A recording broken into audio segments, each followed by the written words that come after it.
Welcome everyone to the final episode of this Factions of the Burning Crusade series. Hello everyone, my name is Icosiel, and today we begin part 6 where we will discuss the factions you will be working with when you reach the endgame of TBC.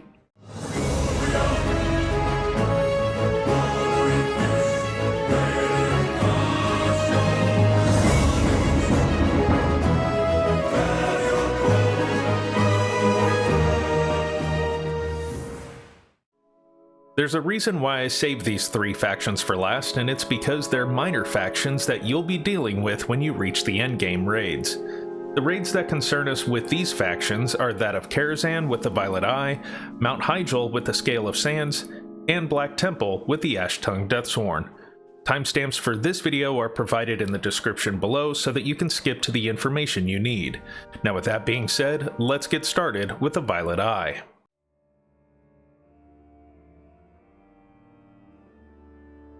Founded by the Kirin Tor of Dalaran, the Violet Eye are a secret faction who spy upon the Guardian Medivh in the Tower of Karazhan.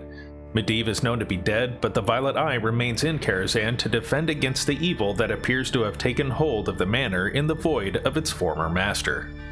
Your most important reward you can obtain by increasing your reputation with the Violet Eye is that of the Violet Signet.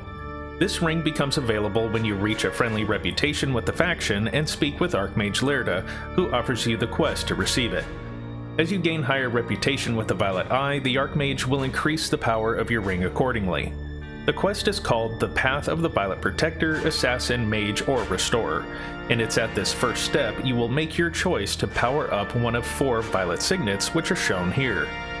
There's one for each role such as Melee, Caster, Tank, and Healer. These are the Violet Signets when fully powered at Exalted Reputation. If you ever want to change the ring that you have, you can simply speak with Archmage Laerda and exchange the item. There are 2 more locations where you can purchase more items from the Violet Eye, and it's from their quartermaster, Apprentice Darius, who is located just outside of Karazhan.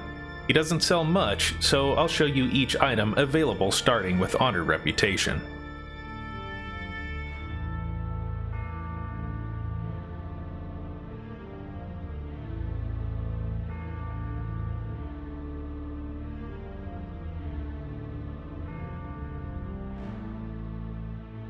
The third location is actually inside Karazhan, and you will look for Corrin the Blacksmith, who is located in the Servants' Quarters.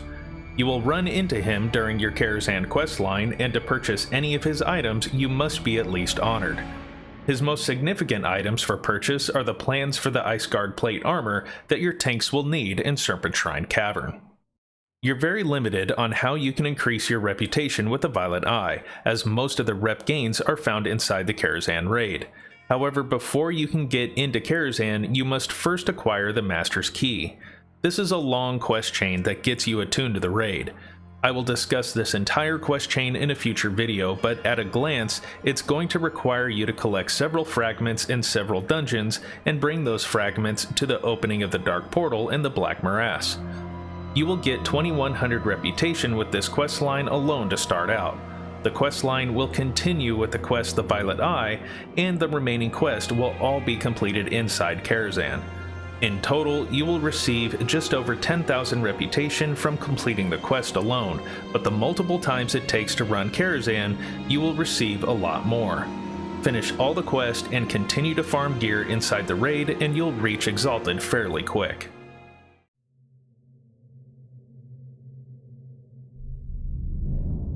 The Scale of Sands is a subgroup of the Bronze Dragonflight and the Keepers of Time.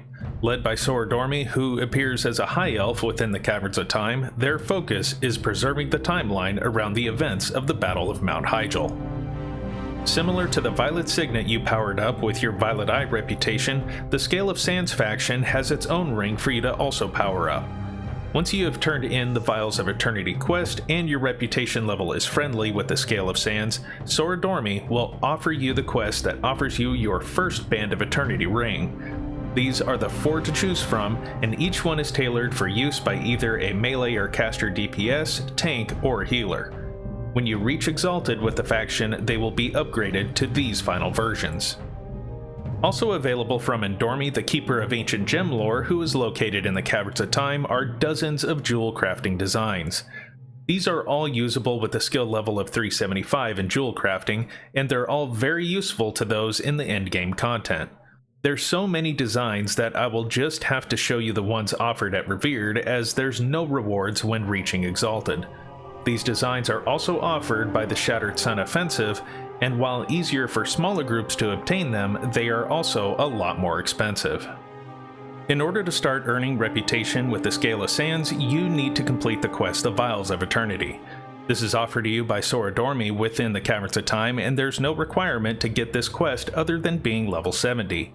This is the attunement quest to gain entrance into the Battle of Mount Hyjal Tier 6 raid, and it's not an easy task to accomplish.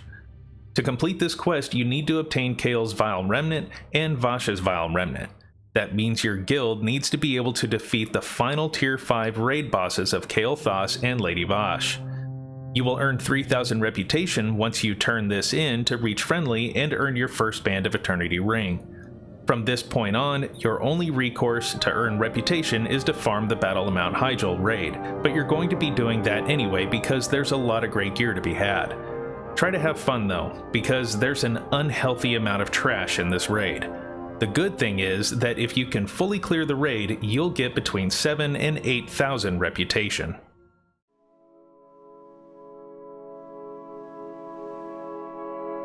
The elite of the broken tribe known as the Ashtongue officially aligned with Illidan. The Deathsworn are Akama's most trusted lieutenants and are privy to their leader's mysterious motivations. The Ashtongue Deathsworn are under the command of the Elder Sage Akama and are a secret subgroup of the Ashtongue tribe. Their goals are to ultimately dispose of Illidan Stormrage as the master of the Black Temple. To purchase the items from the Ashtongue Deathsworn, you need to find their quartermaster Okuno, who is inside the Black Temple at the Sanctuary of Shadows.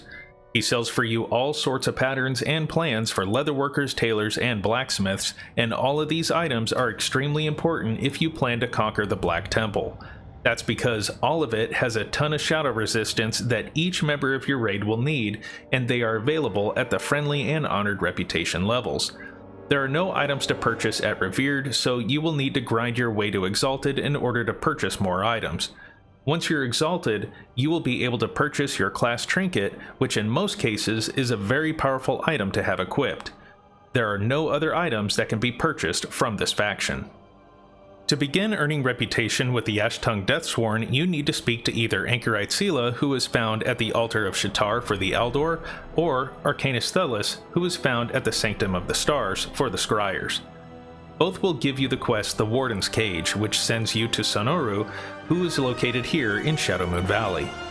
Upon speaking to him, you will become neutral with the faction as well as gain access to a quest chain to help boost your reputation and the eventual attunement needed to gain entry into the Black Temple. Finish this questline in its entirety, get your Medallion of Karabor, and farm the Black Temple for the gear you need. A full clear of the Black Temple will earn you about 7,750 reputation with the Ashtongue Deathsworn. Alternatively, you can repeatedly clear the trash before the first boss, High Lord Nagentis, which will get you about 570 reputation per run. As you continually farm the Black Temple, you will find yourself reaching Exalted in no time. With that, we conclude this video series on the factions of the Burning Crusade. I hope you enjoyed it and perhaps found a more efficient way to increase your reputation among all of these factions, as they're a massive influence on your experience with this expansion. Be sure to follow me on Twitter at Akosio Classic WoW, where I post updates on my stream schedule and talk all things Classic. If you're interested in more Classic content, you can click on any of these links here. Thank you again for watching, and when you're in the courtyard of Supremus, be sure to look up and see Azeroth in the night sky.